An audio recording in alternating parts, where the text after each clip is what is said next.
Video তো নিচে যাচ্ছে নাকি তো ক্রস করবে ভিডিও এটা ভিডিও তো ক্রস করবে এটা এটা ক্রস করবে এটা ক্রস করবে ওরা ভিডিও দিতে পারবে না এটা না আমি নিচেটা নিচে করে দেব হ্যাঁ ওইটা দাও ওইটা দিয়ে দাও এটা নিচে যাবেন যেখানে যান ওইটা দিয়ে দাও স্যার আসে এই যে আসলে হ্যাঁ আমরা স্যার এখানে আসার পরে আমরা যদি দেখতে চলে আসে রেডি না এটা না আমরা বাকি দিতে পারি রেডি স্যার বলছি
এখন যাও নিচে নিচে নিচে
ডাক্তার জুবাইদুর রহমান বের প্রোটোকলে তো অন্য অন্য মন্ত্রীরা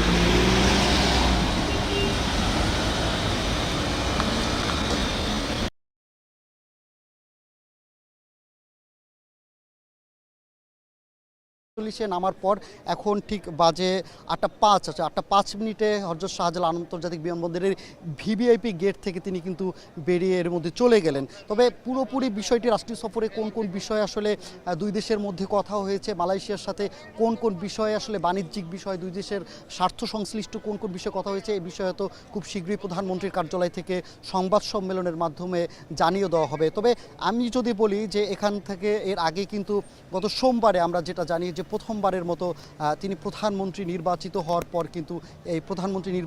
পর কিন্তু তিনি প্রথম কোনো রাষ্ট্রীয় সফরে তিনি যাওয়ার সিদ্ধান্ত নেন। সেটাই কিন্তু একদমই আর কি একদমই প্রথম সফরটাই হয় মালয়েশিয়া থেকে। সেখানের প্রধানমন্ত্রীর আমন্ত্রণে তিনি সেখানে যান এবং সেখানে যাওয়ার পর কিন্তু 2 দিনের সেই সফরে সেখানকার প্রধানমন্ত্রীর সাথে বৈঠক করেন, সেখানে মধ্যাহ্ন ভোজে সেখানে অংশ নেন।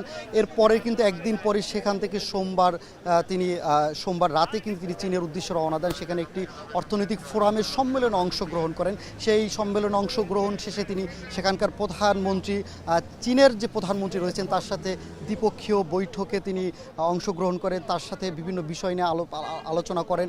এই আলাপ আলোচনা শেষে কিন্তু তিনি পরবর্তীতে শেষ দিন অর্থাৎ এই মালয়েশিয়া ও চায়না সফরের রাষ্ট্রীয় সফরের 6ষ্ঠ দিনে তিনি কিন্তু চীনের প্রেসিডেন্ট শি জিনপিংয়ের সাথে কিন্তু তিনি কথা বলেন। এই মুহূর্তে আমরা দেখতে পাচ্ছি যে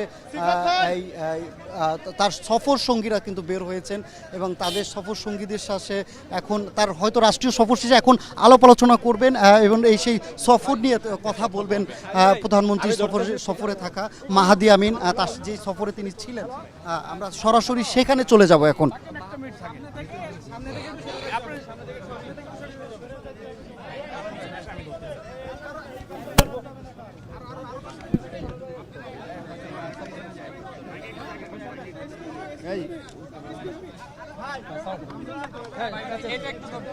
সামনে থেকে সবাই সরে যান ভাই, একদম এই যে বাইরে, গেটের বাইরে, সামনে থেকে সবাই সরেন। হ্যাঁ, সামনে থেকে বসে যান।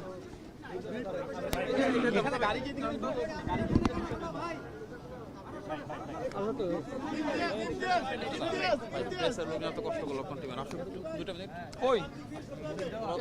পিছিয়ে পড়বে কেন? একসাথে তো বেরোলাম, পিছিয়ে পড়বে কেন? আপনি এডিশনাল দরকারটা কি? স্বাধীন আর রনি। ও স্বাধীন তো আসছে, তাহলে রনি আর লাগবে না তোর ভাই। পড়ে গেছে, কার বোম পড়ছে? কার বোম পড়ছে? নিউজ 24 এর। এটা কার এটা কে? হয়েছে? হ্যাঁ। বিসমিল্লাহির রহমানির রহিম। আমাদের মাননীয় প্রধানমন্ত্রী জনাব তারেক রহমানের এই সফরটি ছিলেন মূলত 5 দিনের। আজকে আমরা কথা বলছি, আমাদের কাছে অনেক গর্বিত মনে হচ্ছে। গর্বিত মনে হচ্ছে এ কারণেই, দুই দেশের সরকার মালয়েশিয়া এবং চীনের, আপনারা নিশ্চয় আমাদের যে সংবাদগুলো আমরা সংবাদ সম্মেলনে যে কথাগুলো বলেছি, আপনারা নিশ্চয়ই সেগুলো শুনেছেন এবং সে সম্বন্ধে জেনেছেন, দেখেছেন। দুই দেশের রাষ্ট্রপ্রধানরা আমাদের মাননীয় প্রধানমন্ত্রীকে যে সম্মান দেখিয়েছে, এ সম্মান ভুলবেন নয়। এ সম্মান বাংলাদেশের জনগণকে দেখিয়েছে। এখন আপনারা যারা আছেন তারা খুব আস্তে ধীরেই জানতে পারবেন যে আমাদের ওখানে কি কি চুক্তি হয়েছে। আমরা বিগত সরকারের মতো নয়, আমরা ইনশাল্লাহ এমন চুক্তি করেছি যেগুলো আপনারা আস্তে ধীরে জানতে পারবেন ইনশাল্লাহ। এখন কথা বলবেন আমাদের